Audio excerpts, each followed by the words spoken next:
All right, folks, this is Steve with Macro and Cheese, and I am going to be talking to a guest that I haven't spoken to in a number of years.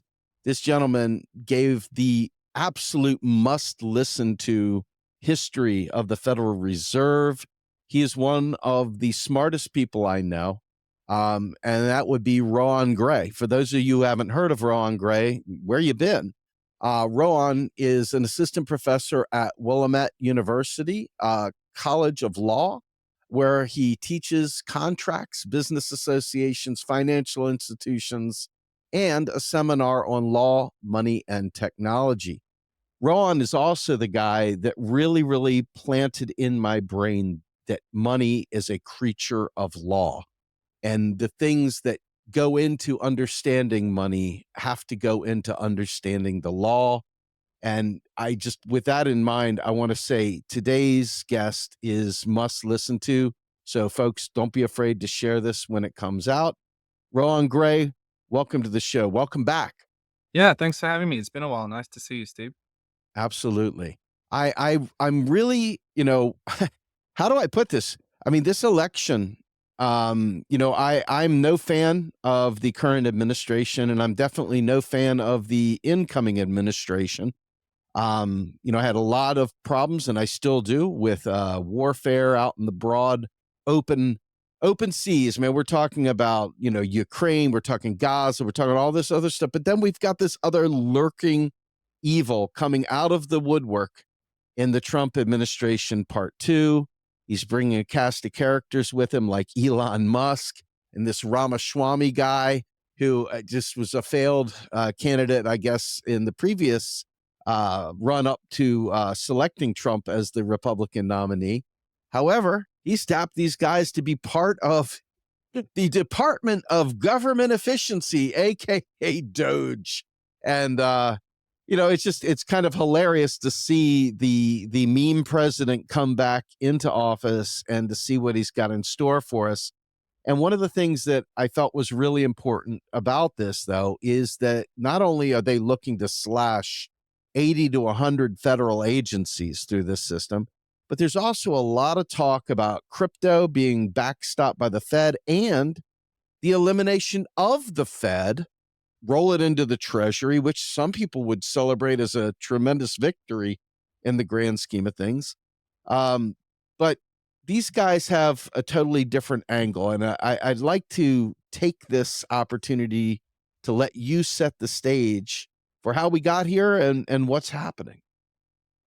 Yeah, I mean, there's so many different historical and materialist analyses that you can do about how we got here, but somewhat facetiously, perhaps I've started joking that the best way to kind of predict what's coming next is to work out what would be the most maximally literarily kind of hilarious and also tragic storyline, and trust the American public to make sure that the TV channel stays interesting.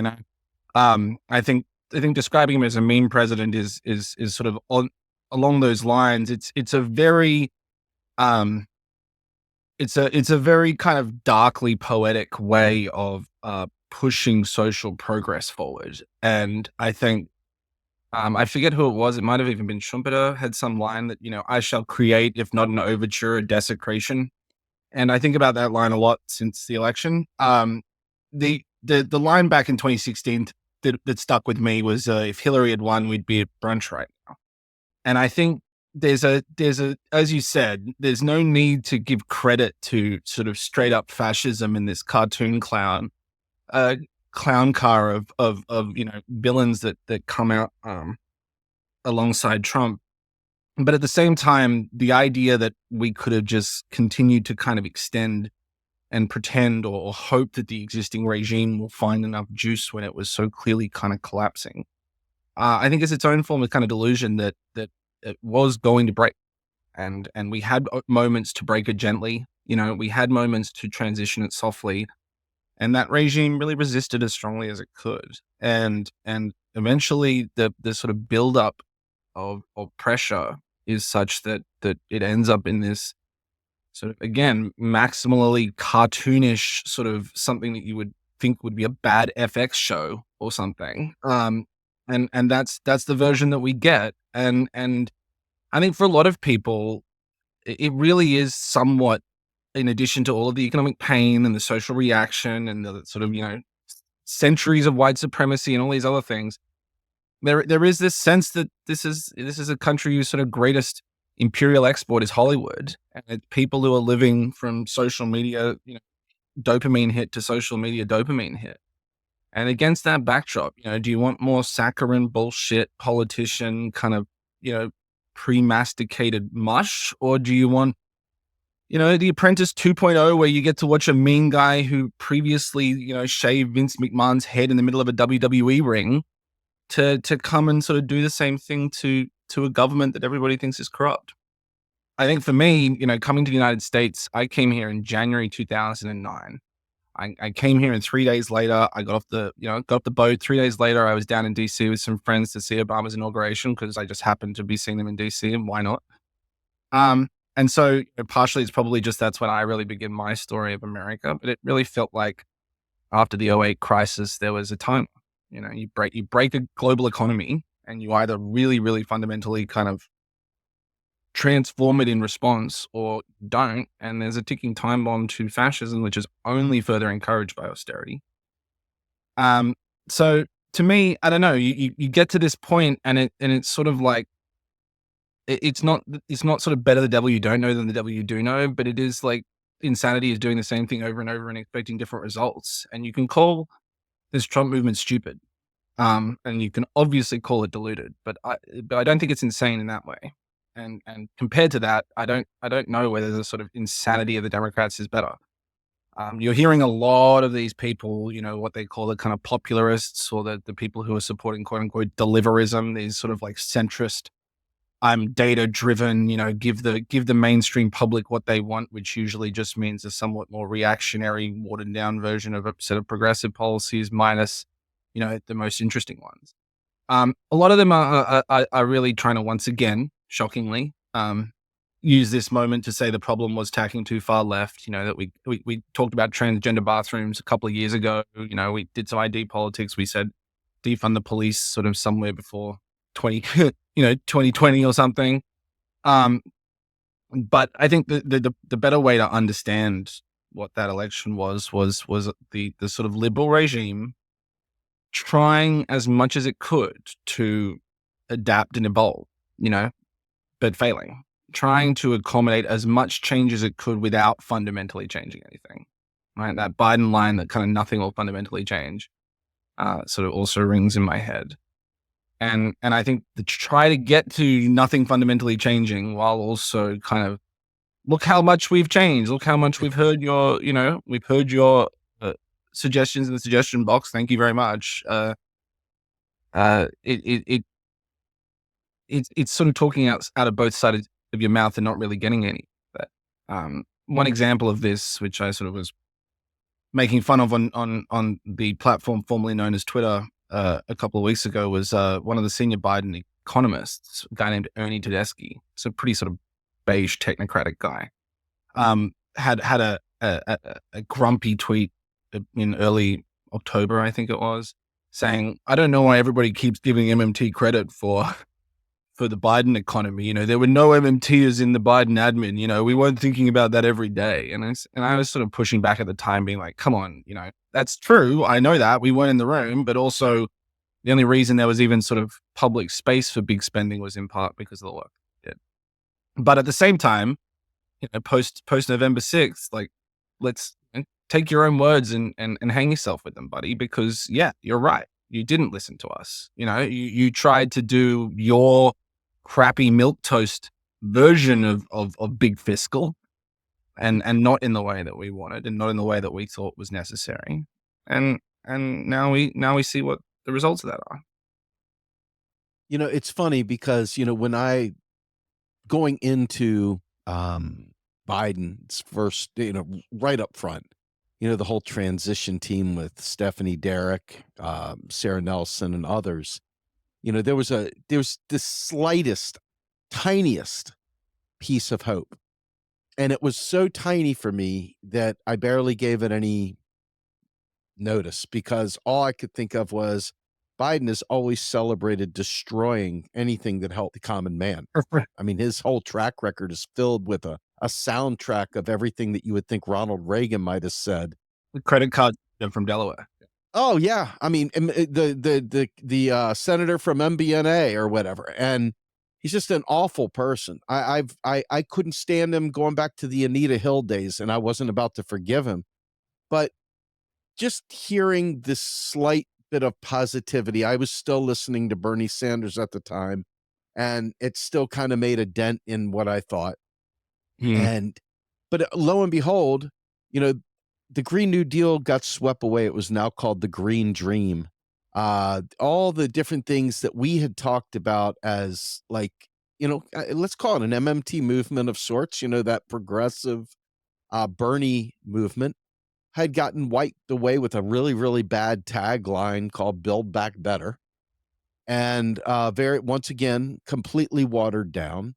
And the series of unfortunate events from parliamentarians to the mansion cinema to the rotating villain, you name it, watered it down to the point where really, I mean, it might have been a couple teeny spokes on a wheel. It wasn't even a full wheel. It was really pretty weak sauce. And for somebody that was pushing for a Green New Deal, it was like, how do we stop advocating for Medicare for all? How did we stop advocating for a Green New Deal? What happened to a job guarantee? What happened to all this stuff? Biden says build back better, so we're going to say build back better, I guess.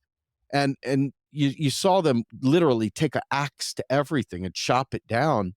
All the while, Remember the PRO Act?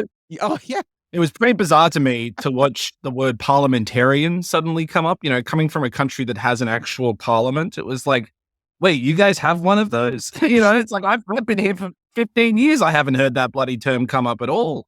And now suddenly it's the one person holding up the single largest legislative achievement of an incoming president. Like, come on.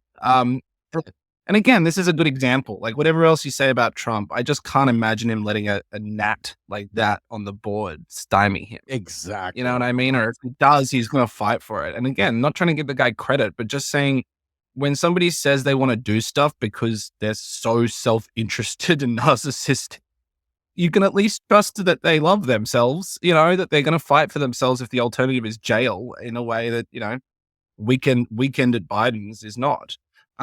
And to your point, I mean, I think getting Lena Khan into the chair of the FTC was a genuine coup. The howling of betrayal by the Republicans who thought she was just going to be another commission member only for a kind of last minute switcheroo was a genuine move. And I think, we watched in live time my former doctoral advisor, Sally Amarova and Mercer Baradaran get kind of left out to pasture in the OCC chair nominations. And then, if you're going to look at serious financial regulation, like who's left on the board after those two, you've got Marty Greenberg at the FDIC who's going through his own scandals right now and was pretty lackluster, pretty MIA. And apart from that, Powell stayed on, he put Janet Yellen as Treasury. I mean, this is a Fed chair who was a sort of pretty beige Fed chair. And now she's the Treasury. I mean, whatever you say about putting someone like her at Fed chair, or whatever you think about the Fed in general, the Treasury is a fundamentally different beast to the Federal Reserve. The Federal Reserve is always more reactionary, always more technocratic, always more of a lagging indicator of change rather than a leading indicator. And the Treasury is sort of by definition unavoidably political. It's got OFAC, the Office of Foreign Asset Control, which is essentially kind of like the terrorism money, people. It's got FinCEN, which is sort of like the cop money people. It deals with the Bureau of the Fiscal Service, which deals with all of the kind of prepaid debit cards that go out for different healthcare benefits and other welfare programs. And of course, it's sort of, directly accountable to the president in a way that the Fed chair isn't. So what are you saying when you appoint the previously highly independent Fed chair to be your Treasury secretary? You're saying, I'm going to stay out of this stuff. I'm going to let the technocrats run this stuff. I'm not going to politicize it in a positive way. So there was this sort of like early moment where we had things like the PRO Act and childcare tax credits and these unemployment insurance programs and other supports from COVID, and then they all went down by the wayside, and student debt cancellation got dropped, and he refused to use the more aggressive legal authority for that. And so, whatever the kind of first 18 months of small, grayish, haggard pieces of meat being thrown to the progressive base, it all just dried up instantly. I mean, you could probably draw a decent map on where Ron Klain's departure from the White House, before and after, and you probably get a pretty decent kind of superimposition on where all this stuff really ended. But I was saying to people, even with Harris's nomination, which was, a clusterfuck in all sorts of ways. But there was a moment when she first announced she was running where it looked like she really was going to turn the page from his regime, right? That she was talking about helping families and, all these different things was sort of a care agenda. And then by the end, you've got like more Liz Cheney interviews and her talking about having a gun and all this. Again, that's before you even get to the complete silence and complicity on the Palestinian genocide. So I kind of joked that like it was sort of mildly convincing or mildly distracting to give us sort of a year to a year and a half out of a 4-year administration, but to give us like half of a month in a 3-month campaign, it doesn't really work. You barely have time to get excited before it's already been abandoned again. And so it was a very kind of this time in microcosm. Second time is mini farce, and I don't think it worked at all, as we can see with the election results. Yeah, I will just say this one thing, and I don't want to spend a lot of time on the political angle of the Harris/Biden group, although I think it led to the inevitability of Trump, quite frankly. And that is that, when Harris was asked, what would you have done differently than Biden? And she just sat there, doe-eyed and said, I wouldn't have changed a thing. And for all of us who were desperate to hear something better than that, that was that was it. I think that, her saying that nothing would stand in the way of her funding Israel, I think was the final pin for me, final pulling of the grenade that set me completely off that track. Because to me, there was no issue. I don't think another issue existed other than Gaza for me for the last year. When in our lives have we ever seen a live stream genocide? I mean, kids seeing it for the first time, watching the kids on campuses getting brown shirted by this administration. There was no kind of, empathy. There was no anything. It was like calling people that were fighting against Zionism anti-Semites was peak liberalism. That was peak horrible. I couldn't believe what I was seeing or hearing. Yeah. But here we are now at this point where Donald Trump has been elected. And let's be fair, it was kind of a historic defeat. We're not talking about like some, close call. We're talking about look, there's no Jill Stein voter to blame for all of this. At all. Zero. Yeah, I don't even think it's really rough. It's really rough for them. Matt Iglesias and David Shaw basically had the run of the place. Had play money of 3 times as much as Trump did, and they still couldn't make it work. I mean, to your point, Harris, I think the one that I saw when she was asked what her like policies would be different from Biden, the first thing that she came up with was like home Medicare like qualifications so that like family members could get Medicare for supporting family members. And like I have no problem with that policy, but like how small potatoes is that if that's your big turning of the page? And I think it was ironically one of the Johns, like John Favreau from Pod Save America or something, was talking the other day about how important it was to be able to like clearly differentiate, from prior, regimes or prior things that you're trying to turn the page from, if you really want to like show the public you're different.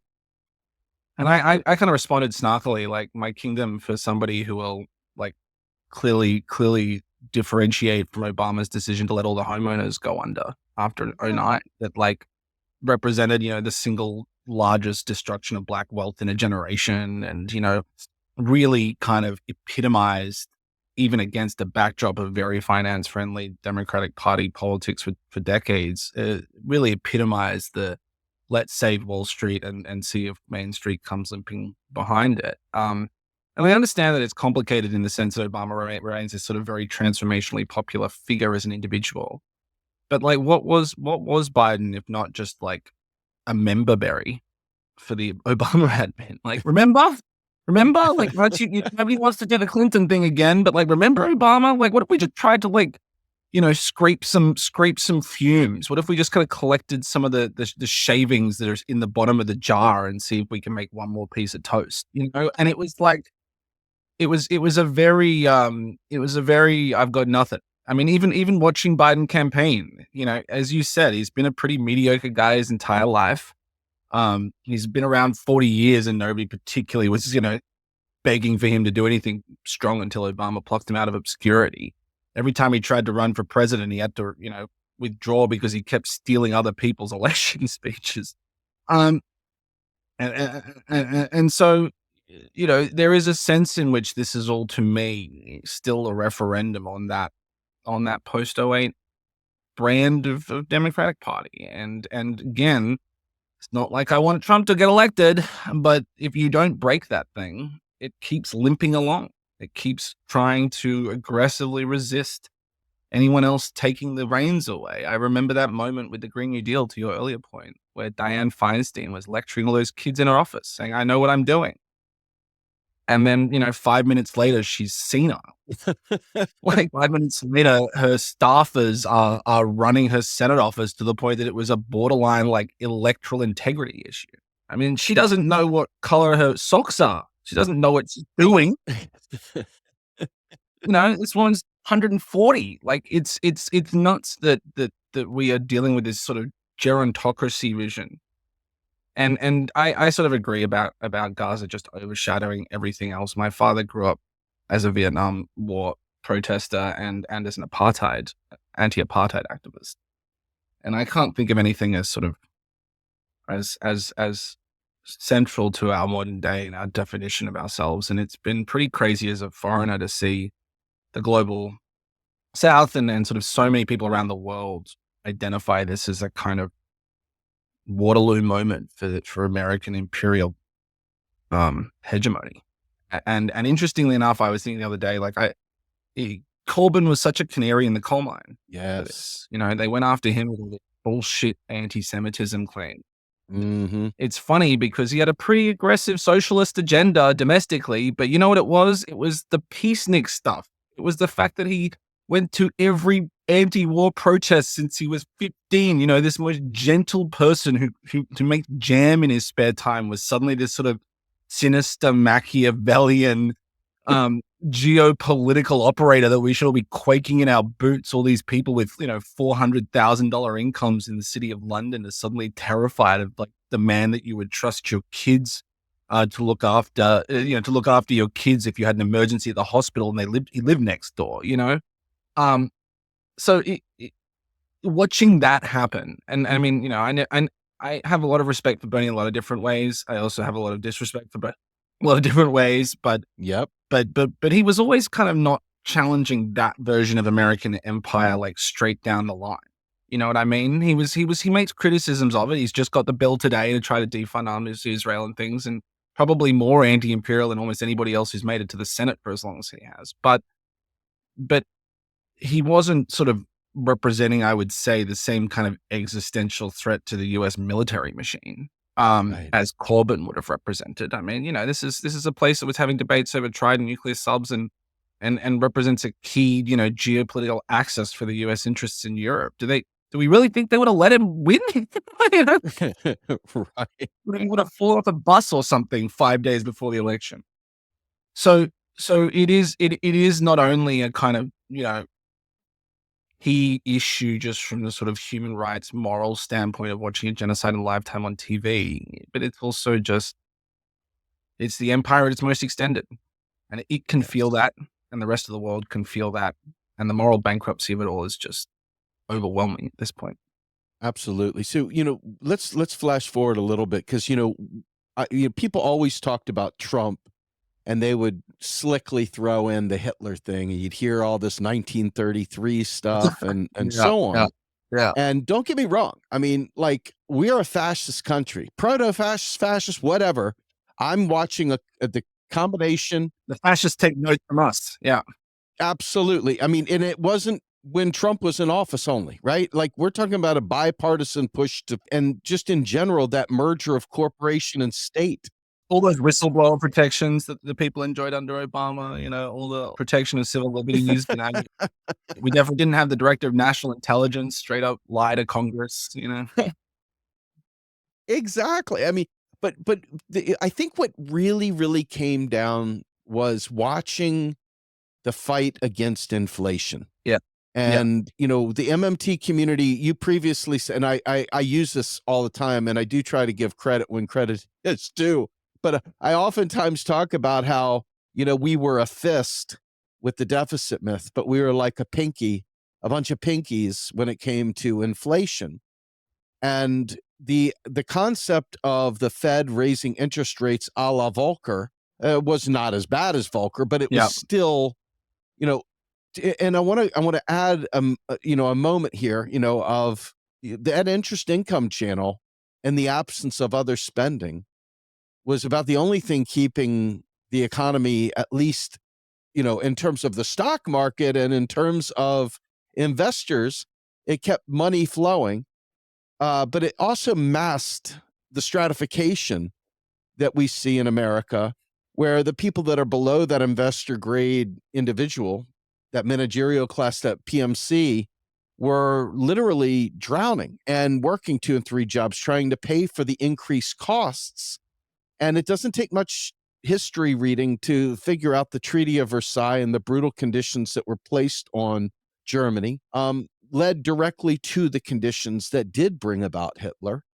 And I don't think it's overstating it that we saw a similar, I wouldn't call it one for one by any stretch, but a similar result from the lack of those rich folks, those very well-to-do folks that laughed at the DNC when people were trying to protest, and they threw their head back and just affluenza-driven insanity. yeah, They ignored the working class. They ignored the unions. They ignored. I mean, Biden himself broke a strike. So all the working people that would have normally either fell in line with the Democrats, a a vast majority of them abandoned the Democrats in a relatively predictable fashion.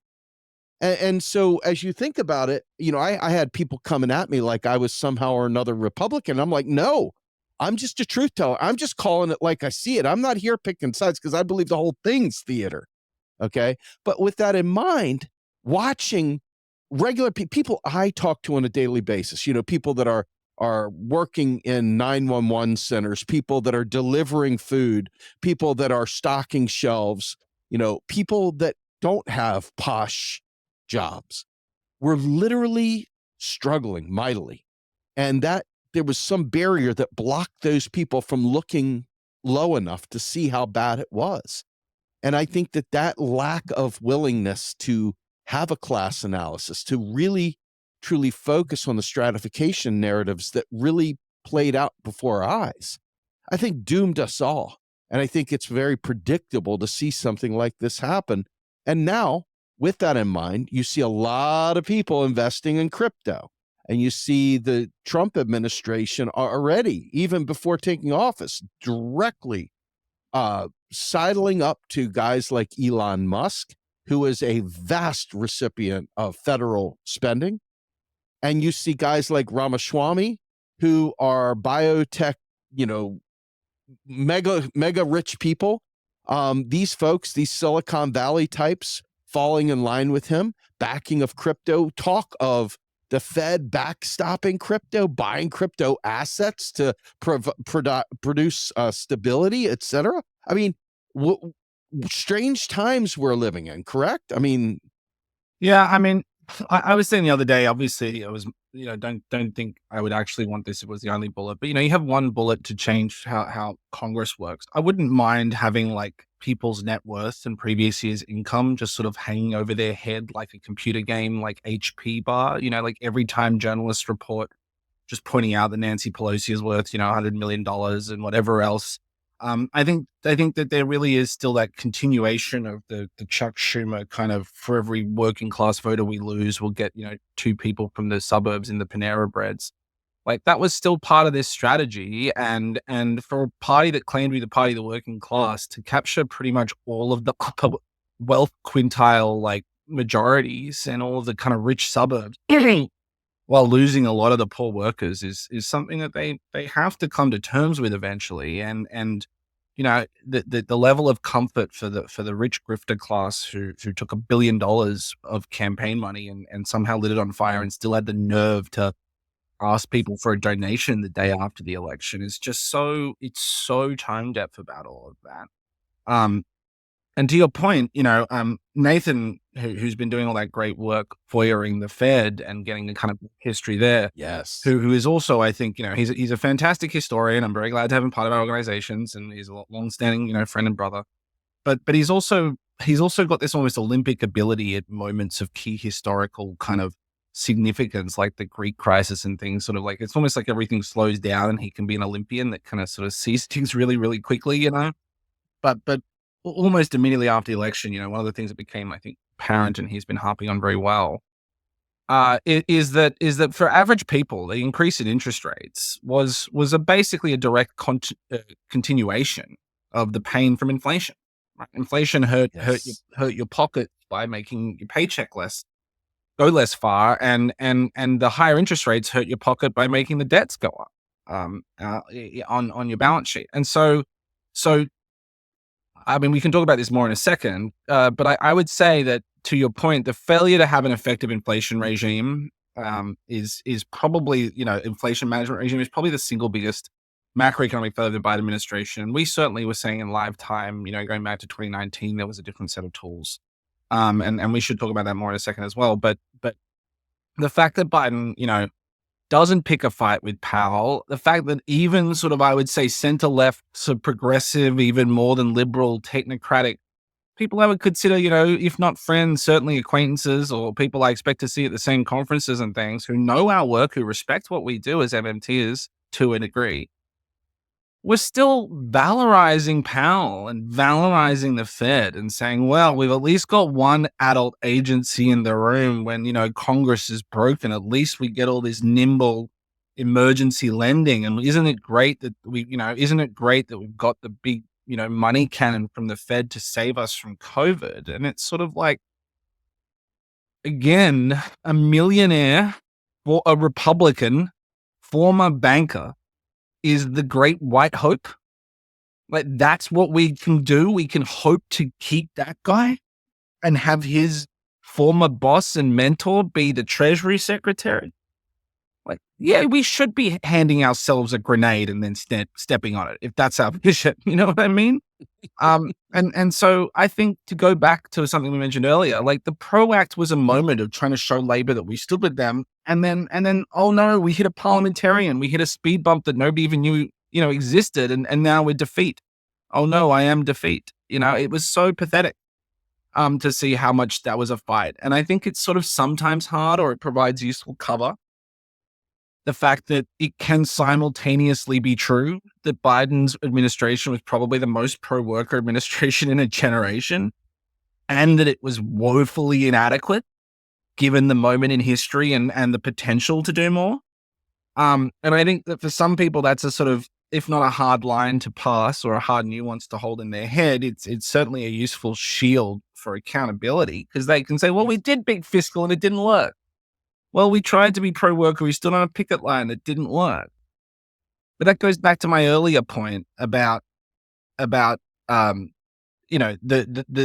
difference between a genuine power shift and power adapting under duress in a way that concedes what it must, but defends what it must.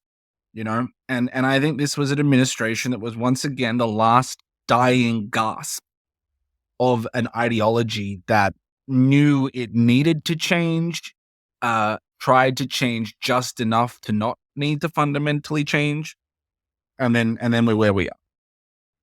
But to go back to your earlier point about the inflation regime being a pinky. I mean, first of all, Stephanie can only write so many books. She's in the middle of the inflation book. So maybe when that comes out, it'll turn some pages. But we were writing about that stuff for 2019. Andreas Bernal has a piece about inflation, a paper trying to go into different theories. Pavlina and Randy and others were talking about inflation in live time when all the COVID stuff was happening and saying we have to be careful, we have to be centering production and the job guarantee. But I mean, I remember in Congress when Biden got in, it was like, we're not doing the job guarantee, so just drop it, And it was hard to hold any space for that. I think, I've never had much faith that the politicians are going to be leading indicators of the left. I don't, I have my problems with AOC as well, and the squad in different ways, and the sort of silence in some ways on the genocide have been extremely disappointing. Although at the same time, I would say, there are a few people that are really trying to take square aim at AIPAC in the way that AOC is. So I don't think that she's a complete stooge for the Israeli regime. But they are fundamentally having to make compromises every day. Right inside the room, they are fundamentally having to make extremely messy trade-offs that mean that even if those are in fact the best moves for them to make, are going to compromise them in the eyes of everybody who's got a larger game to play. Like, their job is to make unpleasant compromises. That's the sort of part of that role in the game. You're not supposed to like everything that they do, but as a result of that, they also can't be the saviors you're waiting for to sweep us off our feet. Outside of campaign season. And I think there is partially a issue of fighting the last war when it comes to the issue of the deficit, phobia versus inflation phobia. I think whatever else, the fact that we would not have had the COVID responses that we did if not for MMT, and we've got people like House Budget Committee member. Oh, I'm blanking on his name right now. Maybe you remember. But he was holding up Stephanie's book in Congress and saying, we wouldn't have this without her, and Schumer and Schatz and all these other people kind of explicitly designing that without the standard pay fors and not going into the deficit reduction stuff, while at the same time, the last 18 months of the Biden administration basically pivoted from championing any of the effects of those early spending bills and did pivot to deficit reduction. So you can, again, almost look at this kind of biphasic, like night and day pivot in the Biden administration to a much more traditional Obama circa 2010 playbook, and with predictably terrible results. But it is a question, I think, of having an effective inflation regime. And if we do start from the premise that interest rate increases, I mean, we know from an MMT point of view that they are a bad thing or a bad tool in that they don't actually achieve the thing that we want in a very clear way. But if we start even beyond the kind of political economy of it, just to the pure raw politics of it, it's a loser, right? It's a loser. Standing by Fed independence, saying I trust Powell to handle the inflation question, is a loser. And once again, the Biden administration made some, encroachments into talking about price gouging and antitrust and market power of big firms and all of this stuff. But it wasn't a full-throated thing. It wasn't, I'm going to sit down and create the equivalent of FSOC, the Financial Stability Oversight Council, and call it an inflation stability, Price Stability Oversight Council, and have every major agency sit around a table and sort of work together. It was still this Fed first, have you met Congress? I don't really want to exercise the executive power very aggressively. And then, yes, some people got higher interest income returns, but that does skew mostly to the higher level. Even when it goes to pension funds and things like that, it's still the money managers at the pension funds that get more out of it. It's still a massive upward wealth redistributive way of dealing with inflation. And again, the public doesn't have to be some technocratic kind of expert to feel that. They just have to look at the fucking millionaire banker running the Fed. Like Amen. he didn't spend his life looking out for workers. He spent his life looking out for Wall Street. That's his job. And we couldn't even get a clear progressive consensus that that wasn't good enough. Well, who else would you hire? Like, I don't care. Name somebody and tell the Biden administration it's on them to get that person elected. It's not our job to carry water for political compromises, whether that's AOC or Biden. And watching Trump, like to your point, I think he is a Darth Vader Marxist in the sense that he does understand class conflict and is just sort of saying to people, you like to be ruled, don't you? You like someone who's got some strength, better than these feckless beige bureaucrats who keep hand-wringing while also plundering your pocket. And yeah, I'm gonna put the central casting group in power. So Musk becomes the face of Silicon Valley.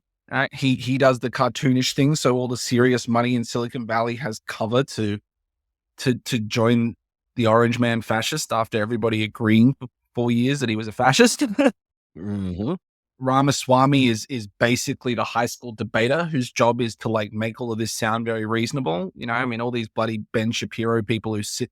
I don't know if you've seen these things on social media where they like sit in a circle and then someone else comes up and runs up to the seat and sits next to them and tries to have these debates, and sort of everybody thinks like reason will prevail, or if you kind of like get a zinger on them, somehow it's going to change anything. And it's the popular version of what the Federalist Society does, which is just normalize the encroaching fascism by forcing liberals to kind of sit there and debate it in good faith while they slowly, lock up your family. So I don't know. If you're not willing to just sort of punch them in the face, if you're not willing to punch a fascist, you're not really doing it, are you? And so all of this stuff that, Trump's an existential threat to democracy, but here's the nuclear codes. Can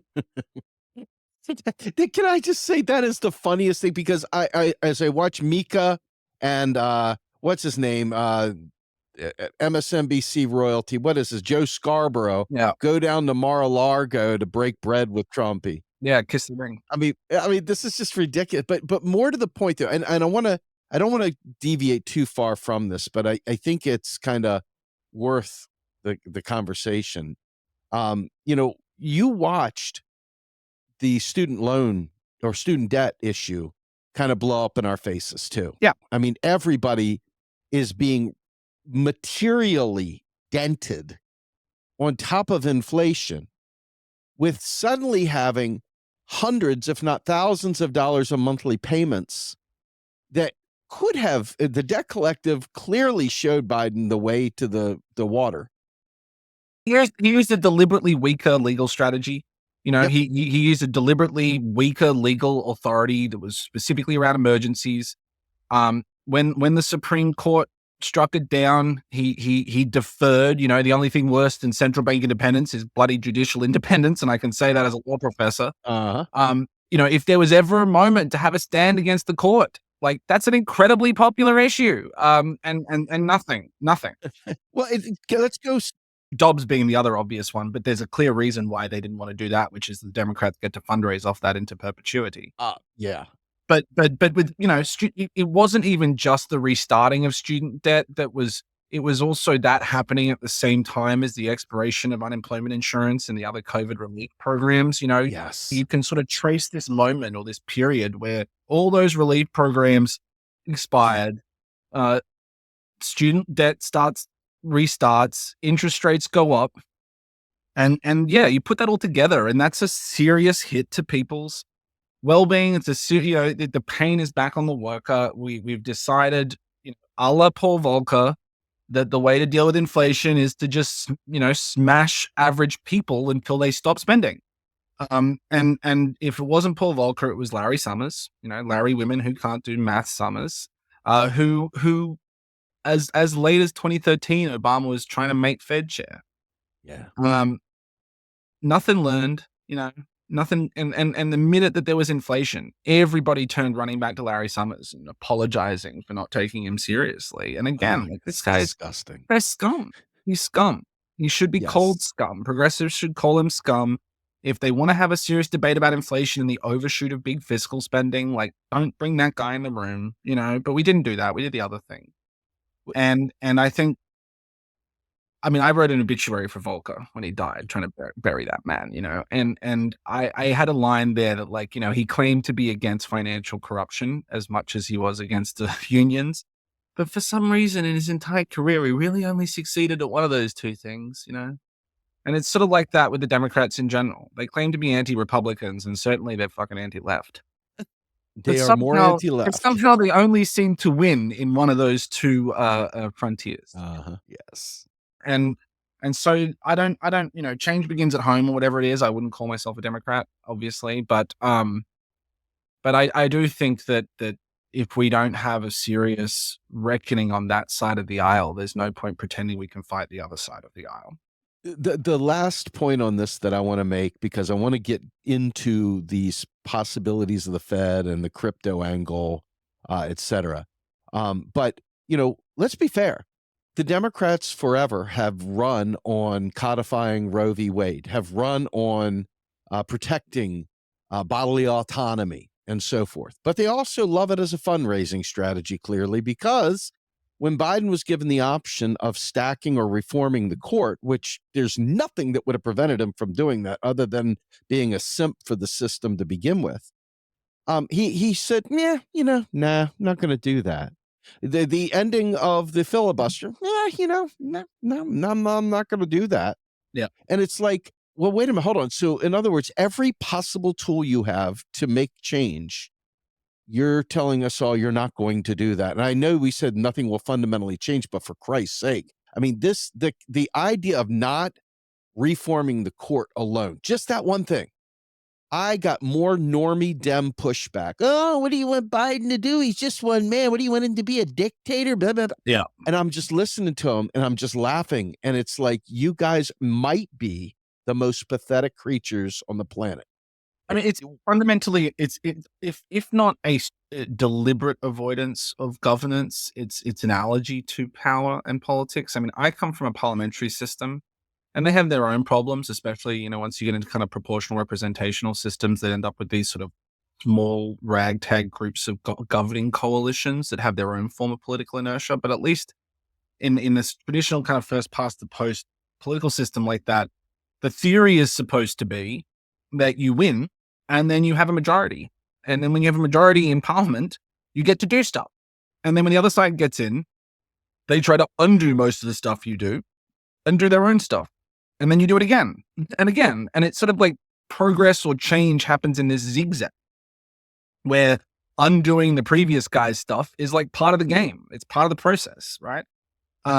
Now, of course, you end up with someone like Keir Starmer in the UK, and suddenly all this, right, all these bleedings about how we need to tack to the center to win elections, and then they win the election. It's like, yeah, well, what's that? And $2.50 gets you a coffee. I mean, to watch the complete collapse in any vision from those guys after a landslide victory against the most ineffectual conservative government in a generation in the UK has just been such a condemnation again of the kind of intellectual and political and moral bankruptcy of liberalism. But in the United States, partially I think for the design of Congress and partially because of the way the Democratic Party has come to represent certain interests who don't really want fundamentally progressive change. This idea that we can't do certain things because if they get in power, they'll do it back is just, it makes me want to hit my head against the wall until I'm unconscious. It's so mind-numbing as a theory of change. Like, yes, what you do is you make big changes and then you get political benefits from those changes. And then those keep you in power or become so popular that they can't be undone when they come back. So this idea that we can't stack the court because then they'll stack it back. Or if we get rid of the filibuster, then they'll use it against us. It's okay. Like, we shouldn't have a government at all because what if they win and then they'll get to govern the other way? Like, the logic is so obviously internally flawed, and all it really justifies is inaction and helplessness. And to your point, I had someone saying, "Well, what was he going to do? How is he going to get over Joe Manchin?" It's like, I don't know how much of it's apocryphal, but even if it's apocryphal, it's part of the sort of literary history, and that's obviously more important than the real history. Yeah. But like all the stories about LBJ kind of going up and sidling up to people in the bathroom and sort of like doing dick measuring contests and things. Like, I don't know, what's the biggest, most public threat anybody made against Joe Manchin? You know, I don't know one. If that's hardball, what we asked him nicely, we sent a floral scented letter saying pretty please, and he said no, and then we went home and cried. Like what is the actual visible evidence that there was a genuine attempt at this stuff? Fine, try to pack the court, lose, fine, right? Try to defy the Fed, lose, fine. Try to threaten Joe Manchin and censor him, lose, fine. You know what you would show the public? That you bloody tried. Yeah. You know, try to cancel student debt, have it opposed, delay opposing it, delay enacting the court's reforms. Anything. But let people say that you're anti-court and say, well, which one of these two branches do you want to be representing the future of this country? But instead, we don't do those things. And what it does, it doesn't actually preserve those institutions and norms, right? If the calculus was we have to preserve these institutions because they're important, and because if we go to pure bare knuckle politics, like people are going to get hurt. I would have some sympathy for that story if there was any evidence that what they were doing was actually preserving those norms and institutions. But what they are actually doing is simply waiting for the other side to have the first move. It's saying we know these people are going to come for our family. They've already indicated they will. We know that they want us dead. But what we're going to do is we're going to wait for them to fire the first shot. And then we'll get to retaliate, maybe. And I don't know. I don't know if that's you know. Well, I do know. I don't think it's the smart way of doing things. I have a picture of John Brown on my office door. You know, that quote that he has on when he was being hung, and it said, "I'm now quite certain that the crimes of this guilty land shall not be washed away, but with blood." Yes. I had previously flattered myself, now vainly I think, that without much bloodshed it could be done. You know, there were a lot of people who were hand-wringing and umming and ahhing and feeling very anxious and sad and you know, putting little lawn signs saying, "In this house, we believe that slavery is bad," in the 1850s. None of that shit did anything. Right. Very performative. None of that shit did anything until somebody, very performative, very, very, very transcendentally, you know, inward looking. And it didn't free a goddamn slave. It's so funny you bring up John Brown real quick. I was listening to this historical rendering, which was really quite phenomenal. I want to give Adi a shout out for bringing it to my attention on William Lloyd Garrison last night. And that's the kind of people I want to see. I want to see people that are willing to take 150 death threats. I want to see people that are willing to have the lynchers come after them, all because they believe and they fight, even if they're radical or labeled contentious or you know, whatever. We need that. Yeah, we need that. Imagine if Biden, equivocators. Imagine if Biden had tried to pack the court. He loses. Somehow the Republicans manage to censor him and they lock him up. And the next Democrat runs on, "I'll pardon him." Yep. Right? Like done. You know what I mean? Okay, now we've got to fight. Now when you say the word fascist, we can believe you. That's right. But they didn't. And in fact, the deep, deep insult to everybody who has died under those kinds of far right regimes, the cheapening of their pain and their death by using those words, and then when the time comes to actually mean it, to be chicken shit. Yep. It's so offensive, and it's so offensive to be happening against the backdrop of an actual genocide carried out in the name of people who experienced a genocide. Yes. Again, the most maximally literarily ridiculous version of history. Like, we are living in the most absurd timeline. If this was an FX show, you would say it was too on the nose. Yeah. Yep. So let's jump ourselves into the crypto / Fed. Yeah. I mean, obviously, Powell swinging back and forth between the Fed and then what God, I see her now, short hair, and what is her name? The lady that took over the Treasury. Why is that slipping Janet my Yellen. mind? Janet Yellen. I mean, yeah, there you go, Yellen. I mean, we see the technocratic view of the world. We see the tone deafness, the absolute apathy for regular people. And you hear Trump, who's taking what in some cases is a leftist position on ending the Fed, a libertarian perspective, Ron Paul, et cetera, ending the Fed. I mean, I wouldn't call it leftist, but I know what you mean. We can. well, they may not know any better, right? Because Yeah. I don't think of that as. But my point is that they, because of what they think the Fed is, and because their imagination ends with how it is today, instead of thinking how it could be if, let's say, you had Jeremy Corbyn, just for the sake of saying it, working within the Fed, or more importantly, an MMTer working in the Fed. Yeah. Preferably not an investor grade MMTer, preferably a person that understands the plight of the working class. I think that would be magical, right? I mean, there's an opportunity there. But talking about rolling the Treasury into or the Fed into the Treasury, Yeah. has been something that people in MMT even have wrestled with and said, it's really not that big a deal. I mean, to quote Warren, which I don't do a lot anymore, but to quote Warren, Warren made the point of, the Fed is basically a spreadsheet. It would be meaningless. Roll it in. Who cares? But, obviously the Fed does a lot of things with the perceived independence that maybe politically speaking would be too distasteful if they said do this. But Trump suddenly, with Ramaswamy and Musk, I mean, there is real juice for not only the Fed backstopping cryptocurrencies, but also literally possibly rolling it into the Treasury. I mean, that's one of Musk and Ramaswamy's things that they desperately want to do. It was written about, I think CNBC put something out about it a couple days ago, about how they radically want to change who controls money. And this is one of the primary reasons why I asked you to come on, because you have a great way of putting this stuff out there. So what are your thoughts on this? Well, I got in a lot of trouble, quote unquote trouble, a couple of years back during one of the debt ceiling kind of, the beatings will continue till morale improves, debt ceiling back around fights. Yes. Because we were talking about the coin again, my favorite $1 trillion coin.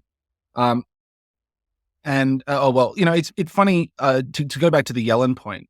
Yellen dismissed the coin. She called it a gimmick, but they were doing so many gimmicks. They've been doing accounting gimmicks at the Fed since the 1980s, the Treasury to deal with debt ceiling issues since the 1980s.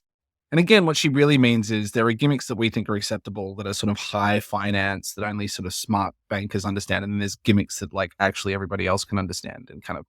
So I was trying to bring the popcorn and and the Showtime HBO story to the Treasury's gimmicks. You might as well, if you're going to have to turn the channel and hear about dumb debt ceiling politics, you might as well get a good show. Jeff Stein from the Washington Post was saying, well, what if the Fed refuses to accept the coin? And Nathan did some very good analysis about how actually the Fed's fiscal agent legal responsibilities really don't give it the discretion to refuse to accept it from the Treasury. I think there's a sort of meta-political point that they just never would, because it would probably signal the end of Fed independence if the Treasury explicitly tried to do it and they explicitly refused.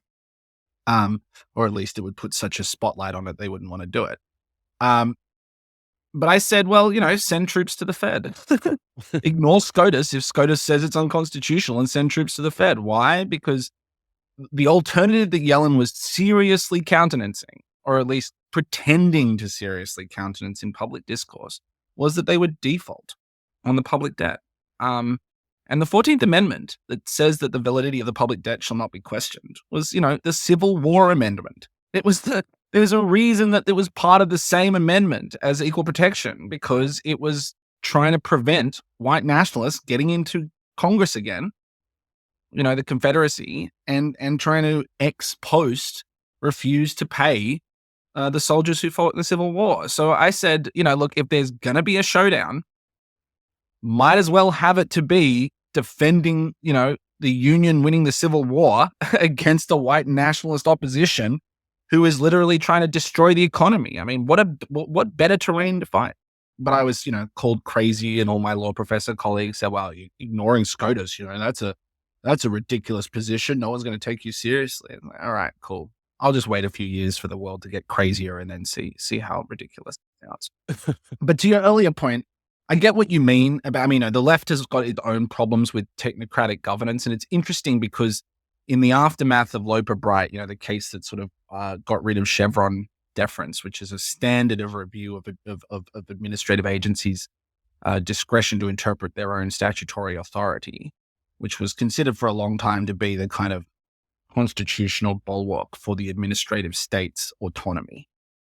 That's the kind of issue that, and you see this a lot in law, and if you're not a lawyer, maybe you don't know that, but you see it a lot in law where one position becomes associated with like the progressive side for a generation and then becomes associated with the reactionary or conservative side for a generation, right? The same principle, judicial activism in the 60s was a progressive thing. It was Earl Warren, and then it was Thurgood Marshall. And now judicial activism is Samuel Alito, right? So once upon a time, it was the right wing that was talking about moderation and incrementalism and humility in the courts.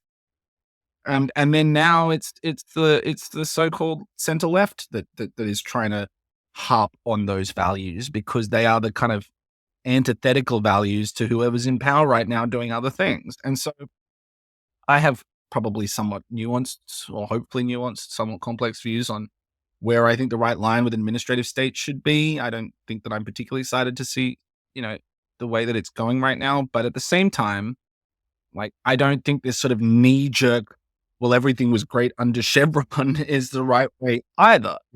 And so if you look at what is happening at the Fed in those terms, not in the kind of MMT macro terms, I obviously agree that a lot of what we do with inflation management and price stability would be best done through a coordinated series of government agencies headed by Treasury, not just the Fed. And I obviously think that the full employment mandate should be done with a job guarantee through the Department of Labor, not through the Fed. So I'm certainly not a big believer in central bank independence, and the class interests of the people that comprise it alone as part of the problem. You will get a more interesting, sophisticated take from Nathan about the pluralistic structure of the Fed, the fact that they have these regional banks, which was originally a kind of like historical phenomenon that since the 30s has been somewhat dead letter, although not entirely, given the sort of centralization of power with the Board of Governors in DC. Up until that point, you can make a decent case that it was the New York Fed leading a sort of group of equals, where the New York Fed was first among equals, pre-inter pares, and then after that, it really was a government agency based out of the DC Board of Governors and the FOMC. But if you were going to try to create some sort of system of a network of job guarantee offices, right? If you didn't want to centralize the entire administration of a program like that under one secretary or one, DC centric agency that could screw it all up, you would do worse than to look at the way the Fed was originally designed as a sort of series of regional pluralistic entities embedded in the banking systems of those regions as a model for how we could do a similar thing for a job guarantee, which again is not to say that we should have the people running the Fed running that program. But it is to say that there are sometimes benefits in a more civil society vision or a more pluralistic institutional structure than just sort of a pyramid with one DC agency at the top. But the way that the right is dealing with this, I would say, has really been about this larger question of the quote unquote unitary executive. And again, it's one of those funny things where even people like Eleanor Kagan were pretty pro unitary executive. It wasn't exclusively a far right ideological position, but the idea being that the executive power is vested in the president. And so, there shouldn't be very much wiggle room for Congress to create agencies and executive branch actors that are not at some point, answerable, accountable under the direct discretionary control of the president. And And for a long time, this was a right wing, part of the conservative Federalist Society. We're originalists when it comes to the Constitution. We're textualists when it comes to the administrative state. So we want to pretend to make up history for the Constitution. We want to pretend that the words themselves on the page have all the answers for statutes. And then when it comes to the balance of power between the different branches, we want the executive power to be a sort of commander in chief. Commander in chief, really, is what it is. Yes. And so Fed independence was always this weird, awkward thing, funnily enough. You can find this in the writings of people like Stephen Calabrese, one of the founders of the Federalist Society, saying, we don't want administrative agencies. We associate that with FDR's New Deal liberalism. We'll not want administrative agencies. We don't want autonomous administrative agencies operating under their own sort of specially delegated pockets of legislative authority. We want it all to be under one single president. But we also don't really want money to be politicized. So maybe we can have like an asterisk for the Fed.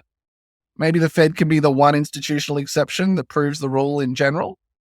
And it was a very funny moment of, you could sort of see their own tortured pretzel logic, or the kind of limits of their own quote unquote principal position, running right up against the raw politics of them really, really wanting to keep money out of the democratic, accountability. And so I would say what this moment with Trump represents is them deciding to finally bite the bullet, right? Them decide to finally resolve that contradiction and say, at this point in history, whatever the independence of the Fed that was a right-wing kind of like, more right-wing than not, more pro-right-wing than not under Volcker. The thing that represented a reactionary turn, to trust Alan Greenspan to keep the bloody Labour people at bay in favor of a kind of interests of capital. Powell's woke, these guys are all hyper-educated liberals from universities. Let's make the commander-in-chief in charge of all this stuff again. And so they've finally decided to resolve this weird, queasy, kind of half, 1 foot in, 1 foot out exception to a broader rule that they've been comfortable with for decades. And so that's why it's sort of funny to watch, because on one hand, it's like, obviously I don't want them to get political credit. On the other hand, they're more consistent than the Democrats are now, in their own worldview. Mm-hmm. They had a big glaring inconsistency about the unitary executive, and they've finally resolved it. And meanwhile, the people who literally call themselves Democrats are defending the idea that these issues that the Fed is in charge of, which increasingly are literally coextensive with the economy, right? Like what part of the economy is the Fed not the first responder to now? They get to make decisions about winners or losers, as Nathan's upcoming book, Picking Losers, is all about. They get to choose whether or not municipal governments get credit support in crises. They get to create individual small business lending facilities that essentially give grants out, but they call them non-recourse loans so that they don't have to call it fiscal policy. This is a shadow government. This is a shadow budget. This is a shadow fiscal agency as much as it is a monetary policy agency. And the Democrats are defending all of that. So I think it's not a left-wing position to want a commander-in-chief. But there is rhyming between their willingness to be intellectually consistent with their own vision of a strong centralized executive and our willingness to be consistent in saying that these issues should ultimately be reverted back to more legislative control, from very different sides of the spectrum. And the other part I think that's important to think about on that front is that Trump is a debt guy, right? Like, I'm not going to give credit to say he's actually a businessman that does actual business, although, he was pretty good at kicking black people out of apartments for a few decades. But he is more Main Street than Wall Street. You know what I mean? He hangs around with rich people, but he isn't Robert Rubin. You know what I mean? He's a guy that cuts big ribbons and wears stupid hard hats for photo ops, and puts his name all over buildings and stakes and coins and stuff. He is not a guy that when he thinks of his own wealth, he thinks of it in abstract, ethereal spreadsheets. You know what I mean? Right. He likes wealth that he can touch, as gauche as most of the stuff that he likes to touch is. Which means that in the world of finance, he is instinctively a debtor, you know? He's instinctively a debtor because he usually borrows from people or promises to pay people and then screws them over. So if you're instinctively a debtor, then you understand the merits of low interest rates being cheaper for you. Well, who does that hurt? It hurts creditors, right? Right. He is instinctively somebody who lives leveraged. He's basically Adam Sandler from Uncut Gems in his political life, right? Like he's one failed lawsuit quashing away from jail. He's one failed covering his ass away from the mafia shooting him, for most of his life. And so he knows what it means to be leveraged, and he knows what it means to be in debt.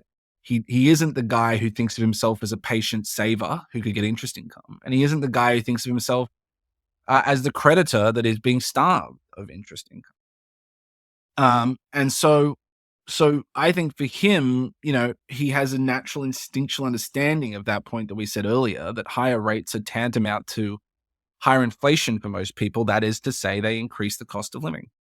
He is someone supremely sensitive to his own enjoyment of his own living. And he doesn't like higher rates. And he knows that as different as the ants down on the ground are from him up in his penthouse, they also don't like higher rates. It's pain. And he is offering not pain. And so if the Fed is going to raise rates, he's going to say, screw you. I'm not going to let you define my presidency. And again, I think that's not to give him credit, not to say I'm happy what he's about to do, but that's a smarter and more consistent political vision than Biden letting Powell screw his presidency, isn't it? Yeah, as you were saying that, I sat there and I thought to myself, that's all anybody's looking for, is somebody that will fight for the position they took. Right. Somebody who will really fight for the position. And when they see Everybody says, oh, Trump, he lies. How could you take him seriously? And sure, of course he lies. Like they all lie. Right. Politicians lie. It's part of the job. Yep. If you said everything truthfully outside a negotiation room about what's going on in a negotiation room, it wouldn't be a negotiation room. It would just be the public hall. They're different for a reason. So yes, you don't have to believe everything he says, but you do need to believe that he is not going to be like, oh well, guess I'll go home then. He will fight. Maybe not fight for the things you want. Maybe not even fight for the things he said, but damn sure he's gonna fight. He's backed up against the wall. It's this or a jail cell. Very well stated. So one last final thing before we go, and I appreciate you coming on, Ron. I really do hope I can have you on more frequently. You're one of my favorite guests. Where do you want? What exactly is this? You spend a lot of time in the crypto world. I mean, I watch your discussions with great pleasure. It's fun to watch you do your thing out there. But within this space, I mean, obviously the conversation is the Fed possibly buying up crypto assets. I'm assuming that is to stabilize them. I don't know. Maybe to further enmesh public and private, once again deepening us into fascism. I don't know. What are your thoughts on that angle, on the crypto angle, with the Trump presidency and Musk? Yeah, thanks. And I'll also touch on the Doge stuff as well. I mean, the first thing is, crypto. I had a talk at my law school the week before the election on how 2024 was a crypto election, and they spent more money than any other industry, right? They spent it like any good industry on both sides. Half the Democrats were already bought by crypto, and the other half are now terrified by the war chest. And the Republicans are all bought by crypto. And they there was a very long New Yorker article about a guy named Chris Lahane who had done a lot of the like meta strategy for Airbnb, for Uber, for OpenAI, for Coinbase, one of the crypto platforms. After previously cutting his teeth as a spin doctor and strategist for the Democrats under Clinton, the sort of third way Democrats. And he considers himself still fighting the same political fights now, just representing industry. And I tend to believe him, frankly. But they kind of did a lot of work to kind of craft this idea of a crypto voter, to sort of build a political ideology around being a single issue crypto voter, because, freedom is at stake, the future is at stake. And I said in my talk that I think that the reason crypto is interesting, it's not like the first time we've had corporate or industry, political corruption. This is a story as old as time, Carnegie, Rockefeller, all that stuff. But crypto kind of represents the perfection of money's interest in itself. Banking at least used to pretend they provided services to the public. There's still that kind of image of Mary Poppins with these people wearing, wiggish, bougie black coats and, respectable members of town who know everybody's name and all of this kind of stuff, right? That's what banking was supposed to be. It's supposed to be high on trust and high on embeddedness in the community. I mean, even the Federal Reserve model has regional banks that have regional accounts with regional feds, blah, blah, blah. But crypto's not that. Crypto's a bunch of idiot punks in their basement half the time, right? These people I wouldn't trust with my kid for an hour, let alone society. It represents money completely abstracting itself from any social relation, right? I sort of had some images on my slide of like Alien from Aliens, the kind of perfect organism. Or if you've ever seen that Seinfeld episode where he dates a woman, it's basically him, but a female version. He's like, I've been waiting for me to come along, and now I've swept myself off my feet. And crypto is sort of like a dollar bill or digital dollar looking in the mirror and falling in love with itself. There's no humans in there. There's no society. The world could collapse and the AI machines would still be mining crypto and trading between each other. And they're like, yeah, that sounds right. There's not a single heartbeat on the planet, but money's still being made. So there's something untethered about it. There's something unapologetic about it that kind of fits the same tenor of the world that we're in, that kind of socialism or barbarism. We're playing for all the marbles, which also has its echoes in the platform economy, right? The business model of all the big digital platforms has been find the new frontier, monopolize the hell out of it, and be the only game in town.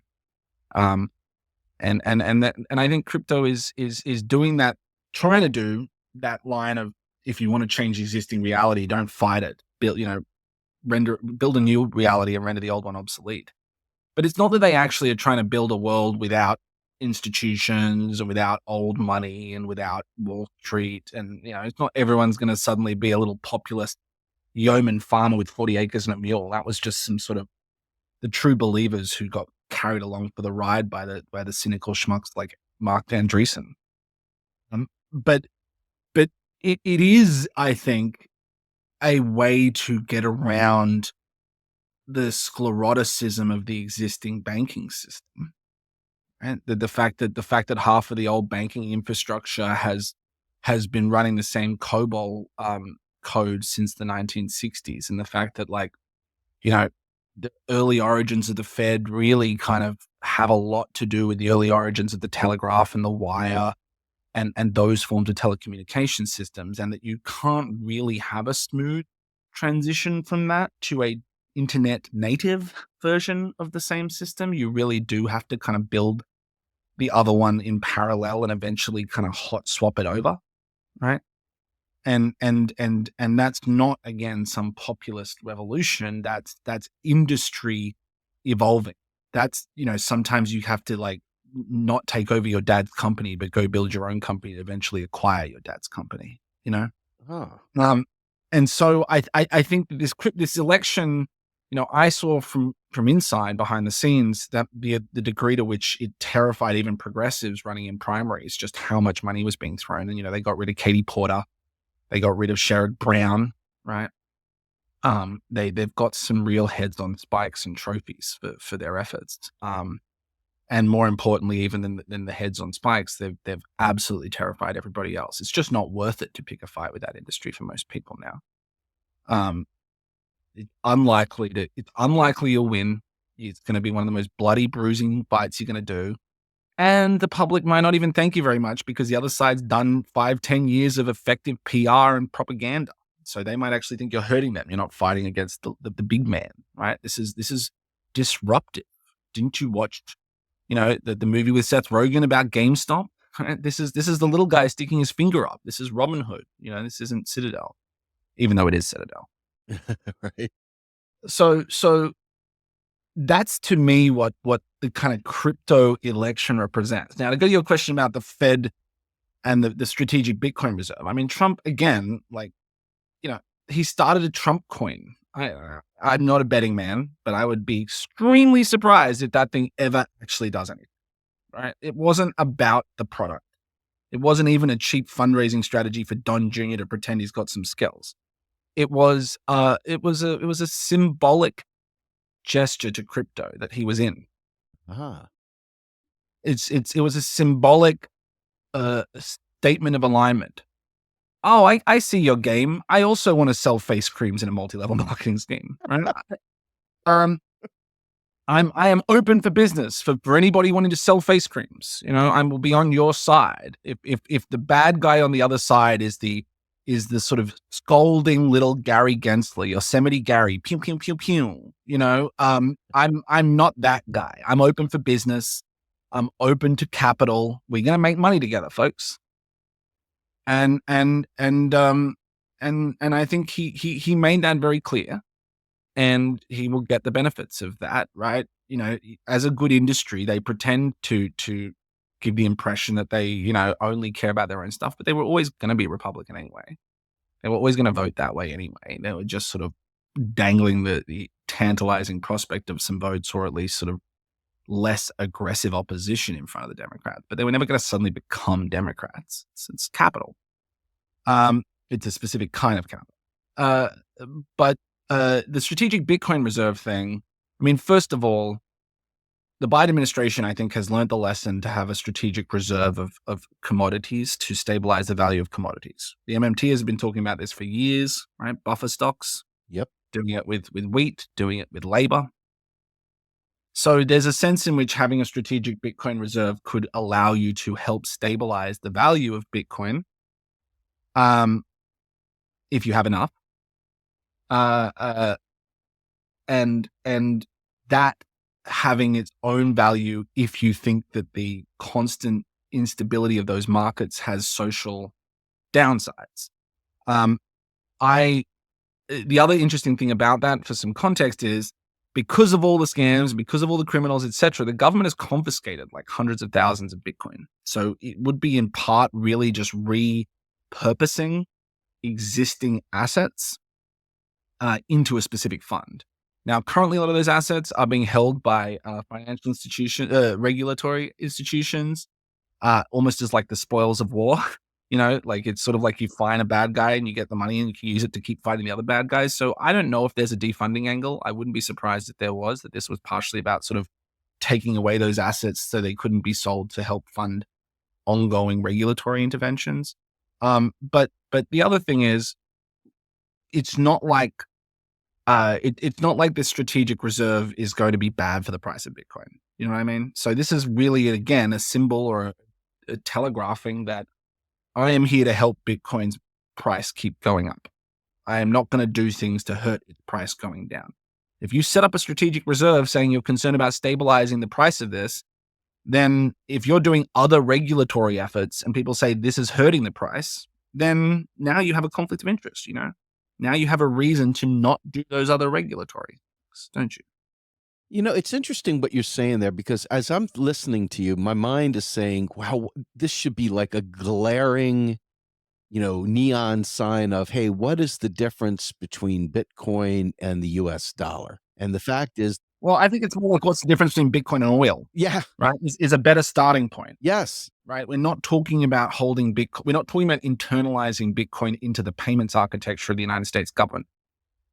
We are talking about taking an interest in stabilizing the price of something that is otherwise functioning as a commodity. If the argument is that China is doing a central bank digital currency and that what the US's answer to that is the Wild West of quote unquote free market currency, innovation, then the more the world uses Bitcoin, the more American imperial interests remain hegemonic. or not just Bitcoin, but crypto in general. It's still a very American phenomenon, even as sort of crypto advocates like to point to like people in the global South occasionally using it for a transaction or two. It's still the vast majority of wealth and power is still, again, it's the Mark Andreessens of the world. It's MicroStrategy and all these people who are, uh, uh, Wall Street speculators who just sort of took a early bet on this stuff. It's Caitlin Long and Michael Saylor and all these kinds of people. So having a strategic Bitcoin reserve is a way of saying we recognize that this whole industry is a projection of American power, and that we benefit from the rest of the world being infected with this stuff, whether they want it or not, essentially.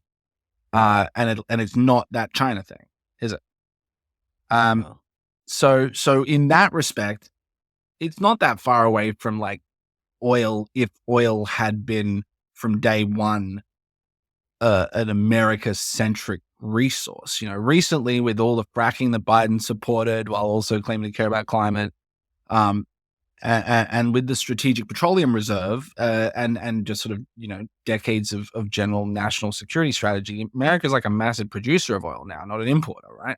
So it isn't OPEC now when you close your eyes and think of oil. It's the United States actually is its own player in that game now, compared to say the 70s or something. Right. But Bitcoin is sort of starting there. It's not going to get there in 50 years. It's starting there. And so this strategic reserve, if it even comes to pass, if it's anything more than another symbol, another telegraphing sign that we are on your side, even if we never actually do it, even if all we really do is just stop using the regulatory agencies at all, to stop you from doing whatever the hell you want. It's much more about projecting the power and stability of those markets as a reflection of American capital interests, I would say. Now, to go to your other question about Doge, the Department of Government Efficiency. I mean, first of all, funny meme, right? Second of all, if you actually look, and it was quite telling that the Musk released a list of like things that he thought that would be easy things to cut just recently, right? As part of like finding the quote unquote 5 trillion in government savings, whatever he's going to do. The single largest item on that was interest income from the Fed. Mm-hmm. Very telling, very telling. So if that's the excuse used to pick a fight with the Fed, and not only that, but given the stupid games around the Congressional Budget Office, budget scoring and stuff that Stephanie and others have written at length about, right? The role that the CBO is, it acts as this sort of gatekeeper for any legislative proposal because it has to be costed 10 years out and deficit neutral and all this stuff. And people like Jason Furman, even as late as 2021, saying, "Oh yeah, I would keep PAYGO as you go," kind of stuff. Despite being the face of the quote unquote new fiscal policy that's supposed to be more relaxed about public spending. Then getting rid of that interest income channel is kind of like a free budget line item. You know what I mean? He could turn around and say, "Oh my God, look at this! I've saved us from national debt extinction because the projections of interest ballooning on the national debt have gone away." And anybody in the know is going to go, "Oh my God, you're hurting Fed independence," and he'll go, "So what?" And he'll pick a fight with Jay Powell. And the liberals will have found themselves once again taking a bad position because it's the only one that's contrary to Trump in the moment. Exactly. Sadly. Yeah. And so in that respect, I don't know what he's actually going to cut. Ramaswamy had this idea that he loves to talk about, which again is like a high school debater move, which frankly, I just saw a graduation speech of his from high school, and he hasn't changed. He's the same smug asshole that he was then. I know those people. I went to school with those people. Fuck them. But his whole big idea was like, "Oh, we'll take the all people with an odd number at the end of their social security number we'll fire, and we'll keep the even numbered ones. That's 50% of the government gone. And then we'll take people with an odd number at the start of the social security and fire them. That's another 50% of the remaining. So that's 75% of the government gone in a way that's sort of fair and equitable and kind of almost sortition random based." To which someone responded, "Actually, the first 3 digits of your social security number reflect the region you're from. So you would be essentially discriminating against entire regions of the country, but nice try, you idiot."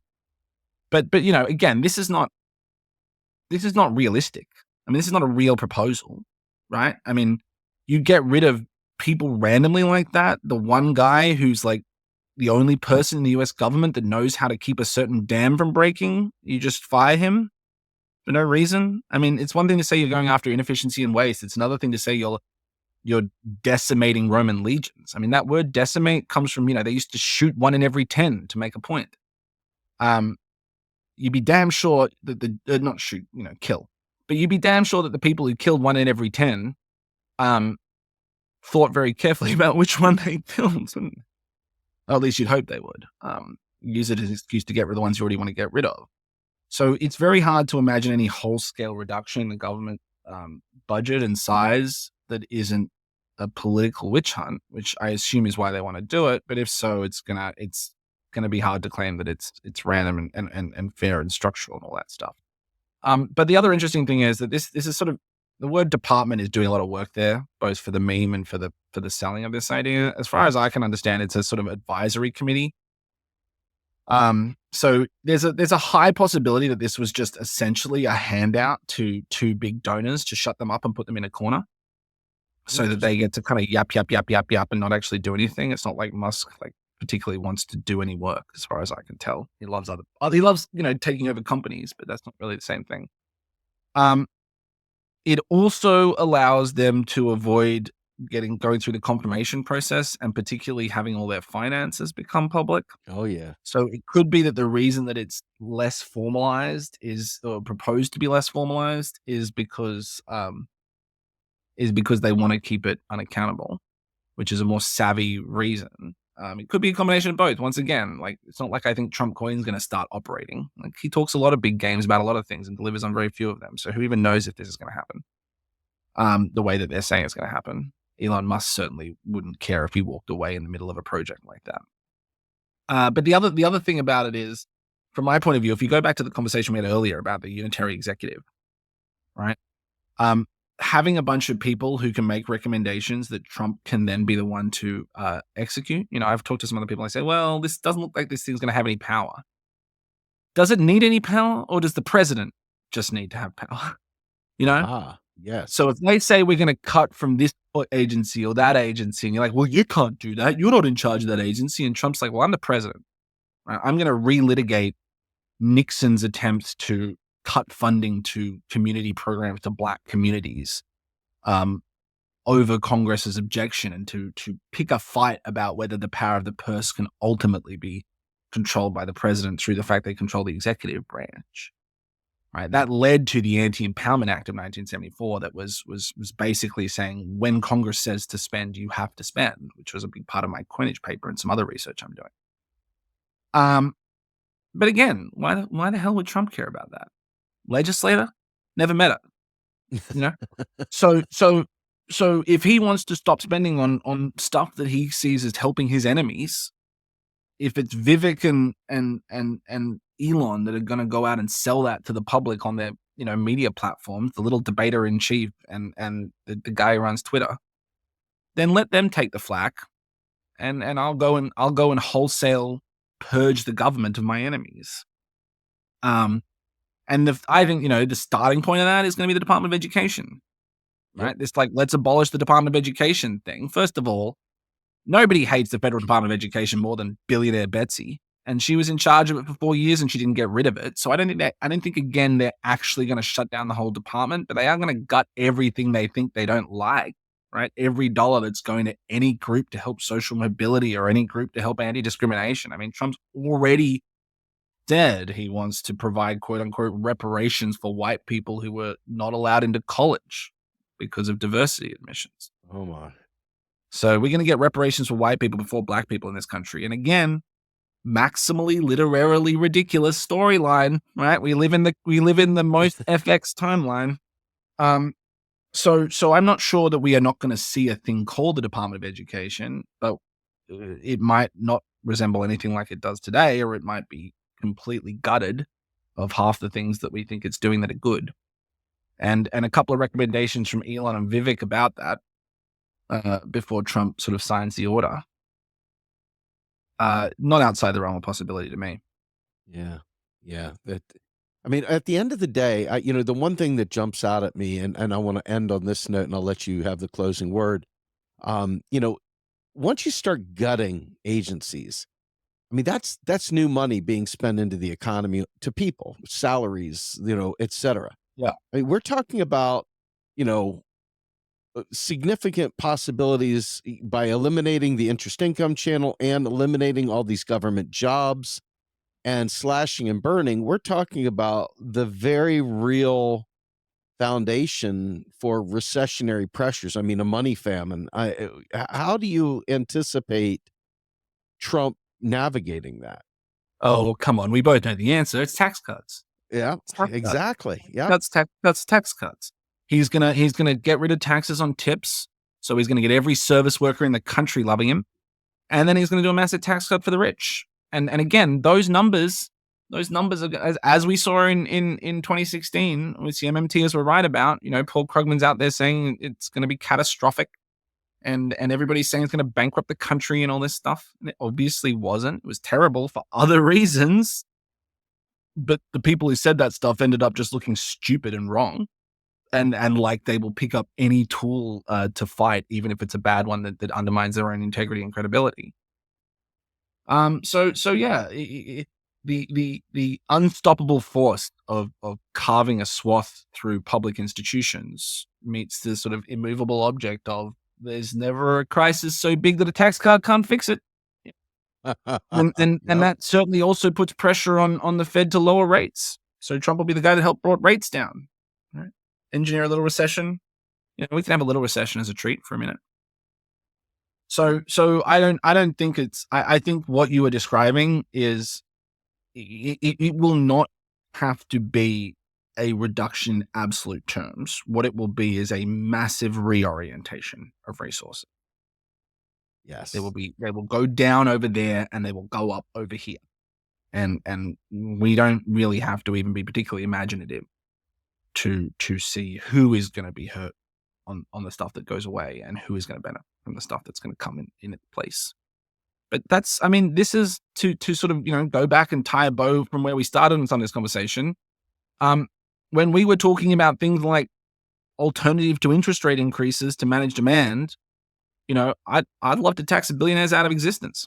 Yep. I'd love to nationalize the oil companies. I just wrote a paper about that, right? And then sunset them. I'd love to cap credit being extended to entire market. Now, is that some of that stuff going to be, if not deflationary, cause a drop in demand and investment? Yes. Well, how could we possibly fill the gap? Wouldn't you be engineering a recession? I'd love to see. I'd love to be accused of the guy that couldn't find enough other good things to spend on. Right. Yes. That I couldn't offset any massive demand shock that any of that would cause. So whether or not that's going to have the productive capacity to cause real resource production, to improve people's material standard of living, that's politics, baby. That's the actual hard work of governing and knowing whether or not you've got the right vision and direction for the steering wheel of the economy. But you got to close the door to open the window. Right. Well, Ron, you've been amazing. I appreciate it. You've spent a lot of time with me today, and I know that we both have a hard stop here coming up. Tell everybody where we can find more of your work. RohanGrey.net, my website. I'm on the social media platform formerly known as Twitter at Rohan Grey. And then the Mod Money Network, MMT Project, Public Money Action, our various nonprofit organizations. Awesome. Well, listen. Please do me a favor. I don't always get to talk to him, but definitely tell Nathan how grateful I am for all the hard work he's doing. I mean, I'm reading it. I'm everything he's throwing out there. I'm trying to get my teeth into because he is. Well, he just finally announced a long-standing project we've been working on in his capacity as librarian and research director, which is 30,000 pages of Federal Reserve Board governor minutes that were previously not made available to the public. He's done more FOIA work than most lawyers I've ever met. So he's making that database publicly available and needs your support. He's out there. He doesn't have a cushy, posh law professor gig like I do. So he's living on individual donations and support like that. yeah, it's a pretty amazing project, and it's just been announced today. So probably be a few days by the time this comes out. But I encourage everybody to go check it out. He'll be doing a series of posts about all the implications of that and the key takeaways of it all. But it's the most important liberal institution out there that doesn't even believe in sharing half of its governing minutes. So Nathan is bringing democracy to the Fed. Amen. All right, Maron. Well, look, thank you so much for joining us today. Folks, my name's Steve Grumbine. I am the host of the podcast Macro and Cheese, which you've just listened to. We are part of Real Progressives, which is a 501c3 nonprofit. We're a tiny little group of people, folks. So any support you can throw our way, you can go to our Patreon at Real Progressives /patreon.com. You can go to our Substack, realprogressives.substack.com. You can find us at our website now, which had been down and out. Thank goodness for Jules and Josh. They got it back up. So our website is now back and functional. It's realprogressives.org. And with that, I want to bid you guys a great day. Please share this podcast wherever you can on all social media angles. Definitely helps us get the word out there. And Rohan, once again, thank you so much for your time, sir. Yep, take it easy. All right. Bye, everybody.